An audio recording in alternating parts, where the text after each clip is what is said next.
বললাম যে পদ্মা এবং গঙ্গার ভাঙনের জন্য জঙ্গিপুরে 50 কোটি টাকা আপনি বাজেটে বরাদ্দ করেছেন। শুধু 50 কোটি টাকা বাজেট বরাদ্দ করলে হবে না, আমাদের সঠিক পরিকল্পনা নিতে হবে। আমাদের বর্ষার পরে পদ্মা নদী চর পড়ে যায়, যদি সঠিক পরিকল্পনার মাধ্যমে আমরা পদ্মা নদীর মাঝ বরাবর যদি ড্রেনেজ করি, ড্রেনেজ করে যদি একটা ক্যানেল করে দিই, জলটা মাঝ বরাবর নেমে যাবে, ডানে বামে ভাঙন প্রতিরোধ হবে। এবং এই ড্রেনেজের কারণে সরকারের কোনো অর্থ ব্যয় হবে না। যে সমস্ত প্রাইভেট সংস্থাগুলো যারা মাটি বালি বিভিন্ন ক্ষেত্রে কনস্ট্রাকশনে ব্যবহার করে, সেগুলো কিন্তু কাজে আসবে।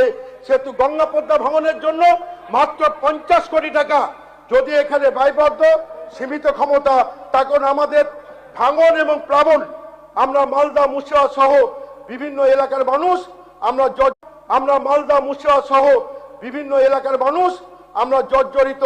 সেহেতু বাজেট বরাদ্দে আপনি জঙ্গিপুরের জন্য উল্লেখ করেছেন মাত্র 50 কোটি টাকা আপনি বাজেট এতে রেখেছেন। আপনি জঙ্গিপুরকে আপনি জেলা ঘোষণা করেছেন। আমি আপনার প্রশাসনিক মিটিংয়ে প্রস্তাব দিয়েছিলাম যে ইকো ট্যুরিজমের এখানে একটা সম্ভাবনা রয়েছে। আমার এলাকায় চর বাজিতপুর পিরাজপুরে কয়েক হাজার একর জমি আজকে সেখানে পতিত অবস্থায় পড়ে গেছে।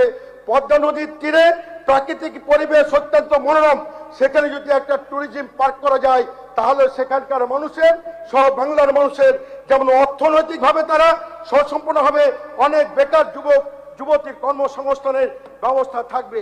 আমার এলাকায় একটা তেঘরি প্রাথমিক স্বাস্থ্য কেন্দ্র রয়েছে। আমি আপনাকে প্রশাসনিক মিটিংয়ে আমি মুখ্যমন্ত্রীর কাছে প্রস্তাব রেখেছিলাম যে সেটাকে ব্লক হসপিটালে রূপান্তরিত করলে প্রায় 4 লক্ষ মানুষ, আপনার সময় শেষ হয়ে গেছে, অনেক বেকার যুবক যুবতীর কর্মসংস্থানের ব্যবস্থা থাকবে। আমার এলাকায় একটা তেঘরি প্রাথমিক স্বাস্থ্য কেন্দ্র রয়েছে। আমি আপনাকে প্রশাসনিক মিটিংয়ে আমি মুখ্যমন্ত্রীর কাছে প্রস্তাব রেখেছিলাম যে সেটাকে ব্লক হসপিটালে রূপান্তরিত করলে প্রায় 4 লক্ষ মানুষ। আপনার সময় শেষ হয়ে গেছে।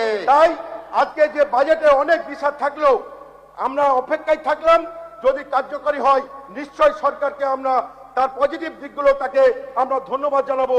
কিন্তু যে বাজেট আপনি পেশ করেছেন সেই বাজেট সম্পূর্ণ প্রতিফলিত হবে বলে আমার বিশ্বাস নেই। তাই এই বাজেটকে সম্পূর্ণরূপে আমি সমর্থন করতে পারলাম না। সকলকে ধন্যবাদ জানিয়ে আমি আমার কথা শেষ করলাম।